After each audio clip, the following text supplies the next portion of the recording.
കാലെ പിടിച്ച് ഇപ്പൊ നിലത്തടിക്കും. ആ ഒരു പൂച്ച അതവനെ കടിച്ചു പറിക്കുമ്പോ നമ്മുടെ ആള് അതിനെ ഈസി ആയിട്ട് തൂക്കിയെടുത്ത് അതിന്റെ ഓണർ കൈ കൊണ്ട് കൊടുക്കും. ഓണറിനെ കണ്ട് ഇപ്പൊ കൊരഹമാരുവിന്റെ ഫ്യൂസ് പോവും. ഈ ഒരു മുതുക്കിക്ക് വേണ്ടിയാണോ ഇത്രയും കഷ്ടപ്പെട്ട് ഞാൻ ഈ പൂച്ചയെ പിടിച്ചത്? എന്നെ കൊണ്ട് വയ്യ ഇങ്ങനെയുള്ള വൃത്തികെട്ട മിഷൻ ചെയ്യാന്ന് പറഞ്ഞ് അവനാവട്ടെ ദേഷ്യം പിടിച്ചു നിൽക്കും. അപ്പൊ ട്രെയിനർ ചോദിക്കും, ഇത്ര നേരം എടുത്തിട്ടാണോ ഒരു പൂച്ചയെ പിടിക്കുന്നേ? അതിനാവും പറയും, ആ ഒരു പൂച്ചയെ പിടിക്കാൻ പെട്ട പാട് എനിക്ക് മാത്രമേ അറിയൂ. ഇനി മേലാൽ ഇത്തരത്തിലുള്ള വൃത്തികെട്ട മിഷൻ ഞാൻ ചെയ്യില്ല എന്ന് പറഞ്ഞ് അവനാവട്ടെ ഇപ്പൊ ഹൊക്കാഗയുടെ അടുത്ത് നിന്ന് ബഹളം വെക്കാൻ തുടങ്ങും. അതിന് ഹൊക്കാഗ പറയും, എനിക്കിപ്പോ നിനക്ക് ഡീറാങ് മിഷൻ മാത്രമേ തരാൻ കഴിയുള്ളൂ. ഇതിൽ നീ ഓക്കെ ആവുകയാണെങ്കിൽ തീർച്ചയായിട്ടും അടിപൊളി മിഷൻസ് ഞാൻ നിനക്ക് തരാമെന്ന് പറയുമ്പോ കൊനഹമാരു ദേഷ്യപ്പെട്ട് പറയും, ഞാൻ 7th ഹൊക്കാഗയാണ്, അതുകൊണ്ട് എന്റെ സ്റ്റാറ്റസിന് ചേരുന്ന മിഷൻ തന്നെ എനിക്ക് വേണം.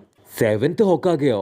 അപ്പൊ 6th ഹൊക്കാഗെ അതാരാണെന്ന് ഇപ്പൊ ഹൊക്കാഗ ചോദിക്കും. അതിന് കൊനഹമാരു പറയും, അത് മറ്റാരുമല്ല എന്റെ ബിഗ് ബ്രദർ നറൂട്ടോ ഉസുമാക്കി.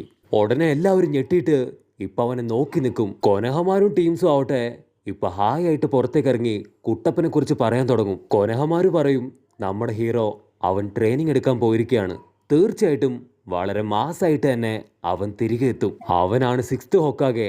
അതിനുശേഷം ഈ ഗ്രാമത്തിന്റെ ഹൊക്കാഗെ അത് ഞാനാണ്. ഇങ്ങനെ ഇവര് പറയുന്നത് നമ്മുടെ ഹൊക്കാഗയും ടീംസും ആവട്ടെ ദൂരെ നിന്ന് കാണും. കുട്ടപ്പനാണ് അടുത്ത ഹൊക്കാഗെ എന്ന് പറയുന്നത് കേൾക്കുമ്പോ നമ്മുടെ ഹൊക്കാഗെ ആന്റിക്ക് ഇപ്പൊ ഒരുപാട് സന്തോഷാവും.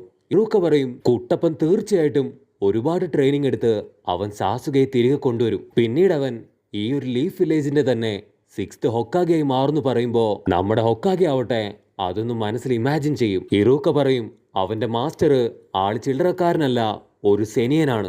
സാക്ഷാൽ നമ്മുടെ ജിറയ മാമൻ എന്ന് പറയുമ്പോ അസിസ്റ്റന്റ് ചേച്ചി പറയും, അവർ ഇതിനോടകം ട്രെയിനിങ് കംപ്ലീറ്റ് ചെയ്തു വരാനുള്ള സമയമായി.